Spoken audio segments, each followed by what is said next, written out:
pessoal, bem-vindos a mais um vídeo do RPG Planet, eu sou a Lina. Eu sou o Cello e hoje começamos a nova série aqui do RPG Planet, Mistérios de Cthulhu. E essa série é patrocinada pelos nossos queridos membros aqui do canal e dos apoiadores lá do Apoia-se. Esse vídeo está chegando para você, apoiador, com um mês de antecedência. Se você não é apoiador e não é membro e quer receber esse vídeo também com antecedência, veja os benefícios aí de se tornar um membro do canal aqui no YouTube ou entre no nosso Apoia-se, apoia.se/rpgplanet. Lute para manter sua sanidade ao investigar segredos sombrios. Em sua jornada, você encontrará criaturas que desafiam a lógica e perigos para seu corpo e para sua mente. Prepare-se para encarar os mistérios de Cthulhu. Bom, então, gente, hoje é o nosso primeiro vídeo, então a gente quer fazer um vídeo introdutório, né, desse mundo que a gente pode até chamar de gênero, né, de RPG, que é muito bacana, baseado nas obras do H.P. Lovecraft e também de diversos outros autores que aí seguiram, né, na criação desse mundo. Expandiram tudo. E aqui a gente tem a intenção de fazer uma série parecida, se você já acompanha o canal, com a série que a gente faz de monstros de D&D. Aqui a gente quer abordar, porém, as entidades cósmicas de Cthulhu, né? Da mitologia de H.P. Lovecraft e de todos os autores que expandiram ela. Então a gente vai, com o passar dessa série, abordar um por um os monstros, deuses e, enfim, grandes antigos que aparecerem aí pela frente. Exatamente. Para você que está chegando agora e não conhece Cthulhu, né, a gente vai explicar um pouquinho como que é jogar nesse cenário, né? Qual que é o gosto de se jogar Cthulhu, quais são os RPGs que existem e quais são as classificações desses monstros. Sim, bom, chamado de Cthulhu é um RPG que começou lá nos primórdios, lá nos anos 80, e ele já trazia mais ou menos o que seria o fundamental, e pouco mudou desde então no jogo, quer dizer que ele já nasceu muito bom, que é você joga como um investigador. O seu grupo de jogadores são investigadores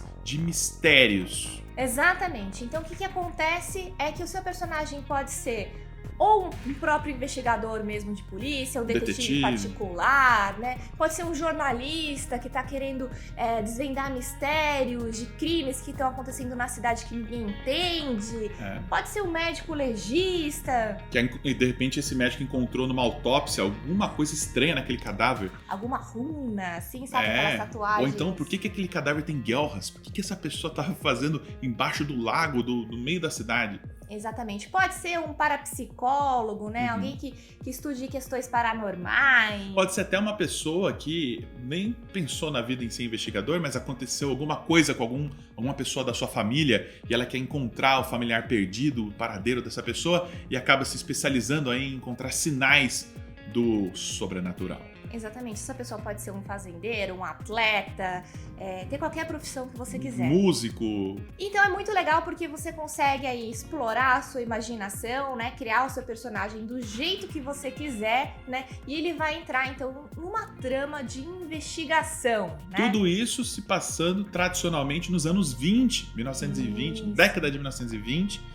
Mas o jogo permite com que você jogue em qualquer era. Você pode jogar nos anos 70, 90, pode jogar nos dias atuais, pode jogar até no futuro, ou até no passado distante. Tem suplementos para você jogar chamado de Cthulhu em Roma Antiga, nos tempos da Idade Média. Então, qualquer lugar temporal que você faça isso acontecer, você pode fazer essas aventuras se passarem lá. A gente particularmente prefere jogar nos anos 20 porque tem todo um lado, né, nostálgico de se jogar nos anos 20, tem todos aqueles figurinos legais, os carros na época, as construções, tudo meio preto e branco, o jazz, né? a decadência, meio sépia, assim. O período entre as duas grandes guerras, há um período bem interessante e é onde se passa a maior parte das aventuras publicadas também. Então as pessoas acabam jogando mais durante os anos 20, mas de novo, isso não é nenhuma regra. Exato. Você pode jogar a época E que você também quiser. tem a questão da tecnologia, né, que não era tão avançada assim, então ajuda a aumentar esse clima aí de mistério para investigação, né? É verdade, um celular pode estragar muitas aventuras antigas, né? Você liga, pede socorro e tá resolvido a trama. Exatamente. Aliás, como a Lina já adiantou, isso aqui é mais um gênero de história do que um RPG em si, porque você pode aproveitar elementos da mitologia de H.P. Lovecraft para o seu jogo de D&D mesmo, o GURPS ou qualquer outro jogo que você esteja jogando. Algumas criaturas de D&D têm influência direta da mitologia de Cthulhu, né? Você tem os Mind Flayers, né? Os Devoradores de Mente, com aquela cara deles de polvo, aqueles tentáculos, a dominação mental que eles fazem das pessoas. Tem o Abolete também, que é uma criatura misteriosa que vive no fundo do oceano, que também tem todo esse charme, esse apelo de uma criatura misteriosa além da compreensão. E é dessas criaturas que a gente vai falar aqui nessa série, né? Exatamente. Então, além do chamado de Cthulhu RPG como sistema, né? A gente tem Rastros de Cthulhu. Rastros de né? Cthulhu. Dá pra você jogar em D&D Quinta Edição. Já tem aventura, inclusive do Sandy Petersen, né? Que é o autor do chamado de Cthulhu, que ele fez uma série de aventuras pra você jogar Cthulhu com o sistema de D&D, né? Sim, ele fez a junção das histórias de Cthulhu com o sistema da quinta edição de D&D, incluindo um livro de monstros também, adaptados com as fichas para quinta edição. Então não importa qual RPG você está jogando, esse conteúdo que a gente vai apresentar aqui hoje pode servir para qualquer mesa. Então agora a gente vai começar a explicar para vocês, né, como que esses personagens que a gente falou, ou como o narrador vai apresentar para os seus jogadores essas criaturas que a gente vai introduzir hoje para vocês. Isso aí. Bom, essas entidades são o cerne, o principal, a pilastra de sustentação de tudo que acontece no mundo de Cthulhu. Essas entidades misteriosas são, como eu já adiantei, além da imaginação humana, além da compreensão. São alienígenas e seu formato, às vezes, transcendem as 3 dimensões. Então, às vezes, um olhar, se você vê ela de perto, pode esfacelar a sua mente, você pode perder totalmente a sua sanidade. Totalmente, seu cérebro pode virar um pudim se você simplesmente olhar, assim, de forma indireta para um bicho desse. Bom, então como é que a humanidade sabe da existência dessas entidades? Como é que eles se conectam de alguma forma, já que elas estão tão, assim, indiferentes com relação à humanidade? Uma das formas é através de escrituras antigas, em tomos de mistério, que podem ser encontrados por um investigador mais sagaz. De repente, uma biblioteca secreta pode esconder alguns volumes escritos numa língua já antiga. Já pensou seu grupo lá no subterrâneo, na biblioteca do Vaticano? Isso é legal. A gente já teve uma aventura que a gente jogou assim. Aí você encontra um livro lá e tá escrito tudo em grego, assim, datado de não sei nem quando, foi passado adiante por monges e não sei o que lá, e você tem que aprender ali a ler aquilo, e aos poucos você vai entendendo que aquele livro está se tratando de uma entidade cósmica, de um mistério, ou talvez até de poderes mágicos, e aquilo faz você ficar fascinado, horrorizado ao mesmo tempo. E assim você acaba criando um elo com essas entidades, você acaba descobrindo da existência delas e que a influência delas existe até hoje. É muito legal, gente. E assim, essa questão dos tomos, eu lembro que a gente, nessa aventura que a gente jogou, na verdade não era o Vaticano, era a Catedral da Sé, era nos subterrâneos da Catedral da Sé, e a gente utilizou diversos lugares importantes em São Paulo como referência, né? Então, o Teatro Municipal, a Catedral da Sé, uma outra igreja ali na Santa Cruz, perto do Arquidiocesano, que é super legal também, gótica e tal.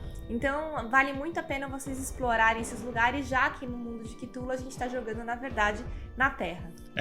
A Catedral era da Sé, mas os tomos eram trazidos do Vaticano, para dar aquele lance mais antigo ainda do que, né, a Catedral. Exatamente. Além desses tomos, a pessoa pode ter contato ao encontrar relíquias que estão imbuídas desses poderes, né, dessas criaturas.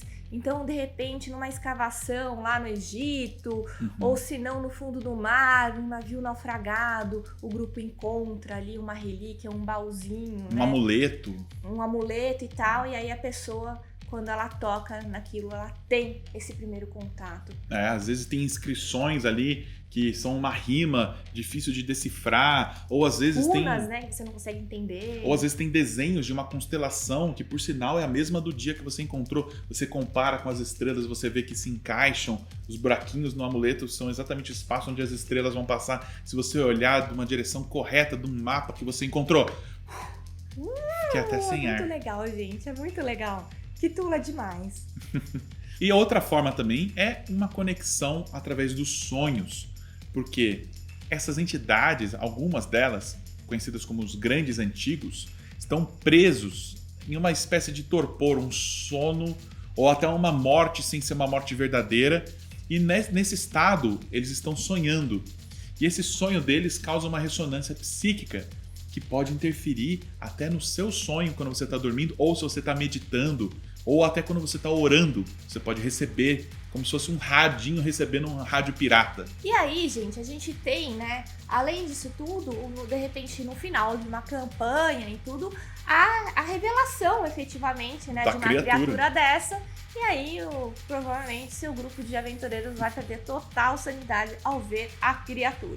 Essa revelação, às vezes, não precisa nem ser da criatura em si, é apenas de um aspecto dela. Um avatar, um né? avatar, mas a gente vai falar disso mais pra frente, dos avatares dos grandes antigos.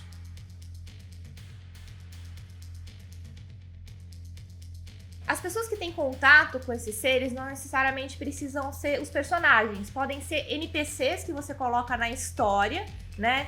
Que de repente começam a criar um culto em volta, né, desse ser, porque eles acham que esse ser é o verdadeiro Deus que deveria governar a Terra. E aí ele começa a recrutar pessoas para esse culto. Ou às vezes é uma pessoa que é muito devota, religiosa, e começa a receber esses sinais de um grande antigo nos sonhos e se confunde achando que é uma mensagem de Deus e também pira fazendo algumas coisas amando, né, dessa entidade.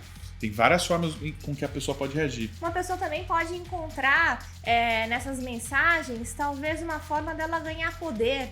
E aí ela cria esses cultos, mas não com um fundo religioso, mas sim com um fundo de crescer na vida, fazer sua empresa crescer muito. Então ele começa a fazer aqueles rituais, aqueles sacrifícios e tudo, e em troca disso ele vai ganhando poder. Essas pessoas podem se tornar tipo sorcerers, né? Tipo feiticeiros mesmo, que aprendem feitiços de verdade que funcionam nos dias atuais, usando essa ressonância dos grandes antigos, e isso faz com que eles ganhem realmente poder, o que eles quiserem, mas também isso tem um custo alto, que é a própria sanidade deles. Exatamente. Sabe o lugar onde você pode encontrar também pessoas que já tiveram contato, mesmo não diretamente, com os grandes antigos? Manicômios. Sanatórios, manicômios. Algumas pessoas que enlouqueceram estão por lá e na loucura delas você pode encontrar traços de informações importantes para sua investigação. Aliás, isso é uma característica que o Cello costuma usar bastante nas aventuras. Colocar sempre um NPCzinho ali no manicômio. Um manicômio pro grupo ir lá e...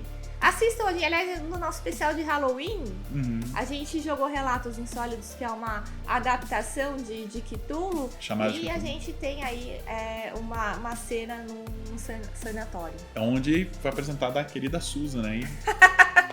Que ela cura qualquer possessão com 38. Mas voltando aqui aos personagens em si, tem outro aspecto interessante que você pode ser um believer ou um non-believer, né? Você pode ser uma pessoa que acredita nesses mistérios de Cthulhu e você quer saber mais, se aprofundar ou tentar fugir disso, enfim. Ou você pode ser um cético que, ao mesmo tempo em que não acredita, está vendo coisas além da explicação acontecendo. É a dinâmica um pouco do Arquivo X. Você tem lá o Mulder, que é um detetive que acredita nessas coisas, no sobrenatural, na influência de seres alienígenas e por aí vai. E a Scully, que é totalmente cético. Agora, um recado ruim para os personagens céticos é que essas entidades, pelo menos nesse mundo, realmente existem. E quando elas são confrontadas com uma prova de que aquilo tudo que ela achava que dava para explicar com ciência, com aquilo, quando ela vê que a ciência humana está longe de ter qualquer chance de explicar aquilo, pode ser que ela também perca a sanidade e vá pro manicômio como qualquer um dos mais believers aí do grupo. Exatamente. Bom, e agora a gente vai começar a explicar para vocês, né, como são classificadas essas criaturas dentro desse gênero de terror. Exatamente. Essa hierarquia, ela não faz qualquer sentido para as criaturas em si, para as entidades. Algumas delas nem sabem que a humanidade existe, né? Essa hierarquia é mais para nós, meros mortais, conseguirmos ali compreender e catalogar essas aparições, essas entidades e por aí vai. Então, vamos lá para os rankings aí dessas entidades. Bom, em primeiro lugar, a gente tem os Unique Beings. Seres únicos. São seres únicos. essas criaturas, elas costumam aparecer de forma mais isolada, né, no universo de Cthulhu. Eles até podem ter ali alguns cultistas, algumas coisas assim. Os exemplos mais fortes que a gente tem são o Dagon e a Hidra, né? Dagon e Hidra são monstros, assim, quase mitológicos, né? Porque eles já datam, tem trechos da Bíblia, né, que falam deles. Então, eles são monstros que estão na Terra há milhares de anos. E não se sabe muito a respeito deles, se eles são a mesma entidade até hoje. O que se sabe deles é que eles são basicamente o pai e a mãe de uma raça secreta que existe na Terra, que são os Deep Ones, né? Os profundos, criaturas com características meio anfíbias, né? Se é que você entende? Não, é muito evil, né? Deep Ones. Deep Ones. Bom, o próximo grupo que a gente vai falar agora são os avatares, né? Os avatares, eles são criados pelos grandes antigos ou pelos deuses exteriores, às vezes por uma vontade, né? Por um pensamento, por um aspecto que eles querem causar, ou às vezes pode ser inconsciente, durante um sonho, um pesadelo, né? De um grande antigo, ele tem lá aquele sonho e é criado um avatar, né? Muitas vezes esses avatares, eles são confundidos, né? Com um grande antigo ou com um deus exterior, porque como eles representam aspectos dessas criaturas, às vezes as pessoas não sabem diferenciar. São raras as vezes que você vai ver uma criatura dessas, né? Apesar de serem apenas aspectos ou partes ou fragmentos de um grande antigo, isso não quer dizer que eles não sejam monstros terríveis ou aparições mágicas sinistras também, que já são o suficiente para endoidecer qualquer pessoa, ou criam até cultos em volta desses avatares, né? Como a Alina já adiantou, que se enganam achando que estão cultuando ali o grande Cthulhu ou Nyarlathotep. Aliás, Cthulhu e Nyarlathotep são dos que mais possuem avatares ou criam avatares, né? Por exemplo, Cthulhu é dito que na Bíblia as passagens sobre Leviatã ou o Behemoth são aparições de avatares de Cthulhu que apareceram na antiguidade. Né? Legal. Ou até quando o sonar, né, detecta um grande som estranho vindo do fundo do mar, é um avatar de Cthulhu que despertou e está indo para algum lugar. É um monstro do mar, alguma coisa assim, né? Exatamente. E a partir do momento que esse avatar existe, ele pode ter vontades próprias, que não necessariamente vão representar somente aquela vontade do seu criador, tá? Então eles podem fazer coisas a mais. Agora, um avatar também pode ser usado para interagir com a humanidade. E quem mais faz isso é o Nyarlathotep, que é um deus exterior, e ele costuma até ter algumas personalidades que andam entre os homens, incluindo o The Black Pharaoh, que é uma das aparições dele, que é um faraó sinistro que aparece lá em alguma tumba do Egito. Tem também outra aparição do Nyarlathotep, que é muito legal, que é famosa na campanha Masks of Nyarlathotep. Essa campanha mostra uma das aparições dele como sendo a imagem da esfinge de Gizé, só que no lugar do rosto dela tá cortado assim, você só vê a imensidão do cosmos no lugar do rosto dela. Nossa, que legal! É doideira. É muito bom. Bom, então vamos agora para nossa próxima categoria, né? Que são os grandes antigos. Os grandes antigos. Então chegamos aqui nos clássicos, né? Os grandes antigos são entidades que reinaram sobre a Terra e sobre outros mundos muito antes da humanidade existir. Bom, então o que acontece? Existe uma linha de pensamento que diz que esses grandes antigos estão adormecidos nas profundezas dos oceanos e que eles foram aprisionados pelos Elder Gods, que a gente vai falar daqui a pouquinho, né? Exatamente. Não se sabe exatamente por quê, se eles são rivais dos Elder Gods, isso é muito além da nossa capacidade de perceber, mas o que diferencia os grandes antigos, por exemplo, dos Unique Beings, né, dos seres únicos, é isso. Todos eles estão só com um fragmento do poder que eles realmente têm, só que existem profecias ou existem até pessoas trabalhando para que um dia eles acordem e retomem o reinado deles sobre a realidade. Porque o que está fazendo essas criaturas se manterem presas e adormecidas são runas mágicas, né? Selos. São selos que aprisionam eles, né? E aí esses cultos todos estão trabalhando para tentar destruir esses selos e aí libertar, né, esses grandes antigos. É importante também lembrar que esses grandes antigos são criaturas geralmente que trabalham individualmente, tá? Então você não vai ter colaboração entre grandes antigos. Cthulhu é Cthulhu, Cthulhu age de acordo com a vontade dele e faz com que os cultistas deles trabalhem para libertar ele. É isso. Exatamente. Mas tem outra corrente de pensamento que fala que todo esse trabalho desses cultos, isso aí é tudo irrelevante. Tentar parar esses cultos, ou se os cultos conseguirem o que eles querem, não vai fazer diferença alguma, porque quando as estrelas se alinharem, quando as constelações estiverem na posição correta, os selos vão ser rompidos independente do que a humanidade faça e o fim vai estar próximo de qualquer jeito. Nossa, isso aí é aquele lance do tipo, você não tem controle de nada, você acha que você tem controle da sua vida. Sabe aquelas linhas de pensamento assim, que a gente faz... Destino está em suas mãos. Vivemos na Matrix e parararará.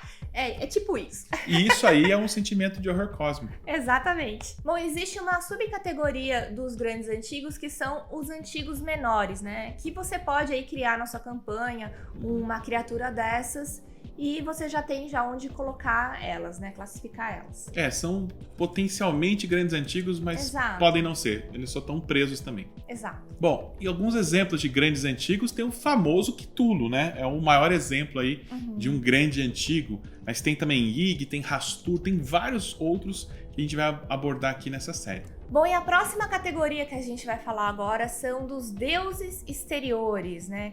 Essas criaturas que governam o universo, né? Que não estão presas, que são a simbologia do caos. Exatamente, né? Senhores da entropia. Exato, são como forças da natureza, né?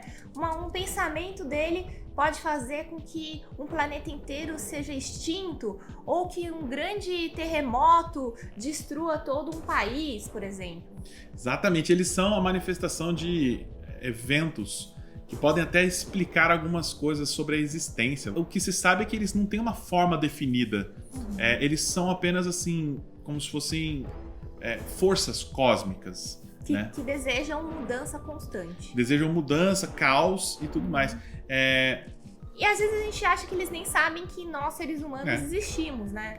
Mas isso não quer dizer que eles não nos influenciem, mesmo não sabendo. Qualquer sonho de um deus exterior pode fazer um grupo de cultistas surgir na Terra para venerar aquela ressonância psíquica que chegou até eles. E dizem que existe digamos que é uma aliança não oficial entre os deuses exteriores e os grandes antigos.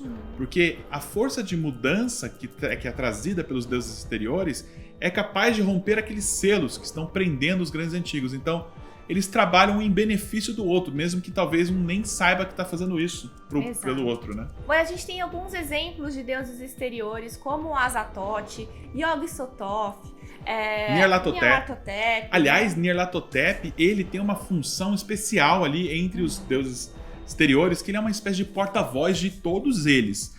Isso é pelo menos uma corrente de filosofia que acredita nisso, porque qualquer necessidade ali que surge de um deus exterior que envolve a humanidade, a representação dessa comunicação é feita por Nyarlathotep e seus avatares na Terra. Ele se mostra mais. Isso, exatamente. Muito bom. Bom, agora a gente vai para a última categoria, que são os Elder Gods, que são os deuses anciões. Aliás, essa é uma categoria que tem uma certa polêmica, alguns não gostam muito da existência deles, porque não estava presente nas obras de H.P. Lovecraft. Isso foi uma expansão do universo aí de Cthulhu. E esses Elder Gods, né, esses deuses anciões, às vezes eles têm uma característica como se eles fossem os bonzinhos da história, o que pode não ser tão legal para o clima de horror cósmico. Isso porque meio que eles representam a ordem, né? Eles é que aprisionaram os grandes antigos, né? Mas assim, alguns dizem que eles não são nada mais do que outros deuses exteriores, não tem diferença nenhuma entre um tipo de deus e outro. Outros também acreditam que eles são deuses ou entidades, enfim, que nem estão mais aqui, que eles foram embora para outra dimensão, mas o que sobrou foram ecos das decisões que eles tomaram enquanto eles existiam, que permeiam até hoje o universo. E aí isso é que é assustador, né? Porque se eles não estão mais aí, quem que vai ajudar nós, meros mortais, a manter esses selos aí e os grandes antigos presos? Ninguém. Pois é, sinistro. Bom... Então eu sou da favor dos Elder Gods, sim. Talvez isso seja sua fé aí, querendo se agarrar a qualquer tipo de esperança. Muito bom. Bom, alguns exemplos de deuses anciões são Bast, Hypnos e Nodens. A gente vai falar com mais detalhes sobre eles também nessa série. Bom, pessoal, esse foi o nosso vídeo sobre Mistérios de Cthulhu, essa nova série que a gente está fazendo aqui na RPG Planet. A gente espera que vocês tenham gostado e deixem seus comentários aqui no box.